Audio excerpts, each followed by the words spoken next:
আসসালামু আলাইকুম। আকলিমাস ব্লগ থেকে আমি আকলিমা সবাইকে আমন্ত্রণ জানাচ্ছি সম্পূর্ণ ভিডিওটি দেখার। হাজির হয়ে গেলাম মজাদার স্বাদের শুটকি মাছ দিয়ে ডাঁটার একটা রেসিপি নিয়ে। আশা করি পুরো ভিডিওটির সঙ্গেই থাকবেন। এখানে আমি নিয়েছি ডাঁটা আর নিয়েছি কাঁঠালের বিচি, নিয়েছি শুটকি মাছ। আমি এখানে ডাঁটাগুলো নিয়েছি আর এখন কেটে কুটে পরিষ্কার করে নিব। এই ডাঁটাগুলো একদম ফ্রেশ ছিল আর খেতেও খুব মজা হয়, তাই আমি এখন শুটকি দিয়ে এই ডাঁটাগুলো রান্না করব। আমি সবগুলো ডাঁটাই কুটে নিব আর আমি এখানে ডাঁটার পাতাগুলো আর ডাঁটা একসঙ্গে রান্না করব। আমি পাতাগুলোও নিয়ে নিচ্ছি আর ডাঁটাটাও দিয়ে দিচ্ছি। দুটাই একসঙ্গেই আমি রান্না করব।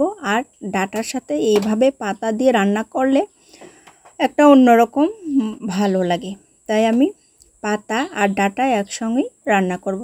এছাড়াও এগুলো শাক হিসাবেও খাওয়া যায় আর ডাঁটাটা আলাদাও রান্না করা যায়। এখানে আমি ডাঁটাগুলো কুটে নিয়েছি।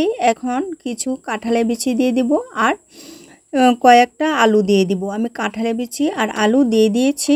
এখন সবগুলো সবজি ভালোভাবে ধুয়ে নিয়েছি।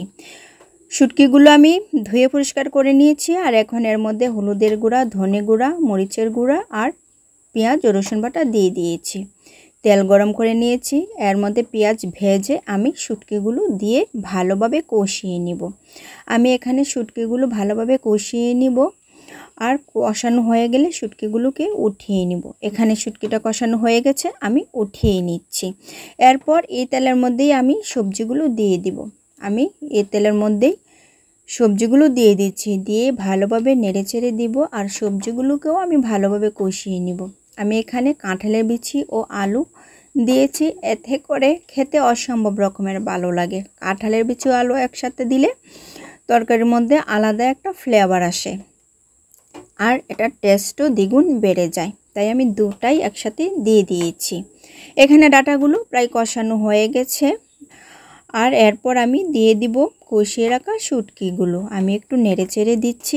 এই পর্যায়ে কষিয়ে রাখা শুটকিগুলোকে আমি দিয়ে দিব। এখানে শুটকিগুলো দিয়ে দিচ্ছি, দিয়ে আবারও নেড়েচেড়ে দিব এবং ভালোভাবে একসাথে দুটাই মিক্সড করে নিব। আমি এখানে একটু পানি দিয়ে দিয়েছি। যখন পানিটা বলক উঠে আসবে এর মধ্যে দিয়ে দিব কয়েকটা কাঁচা লঙ্কা।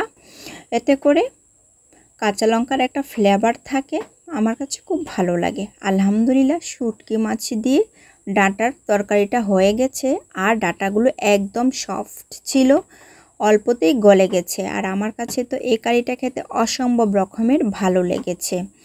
এক হলো সিজনের কাঁঠালের বিচি, ডাঁটা, শুকনা মাছ সবটাই অসাধারণ ছিল। আল্লাহ হাফেজ।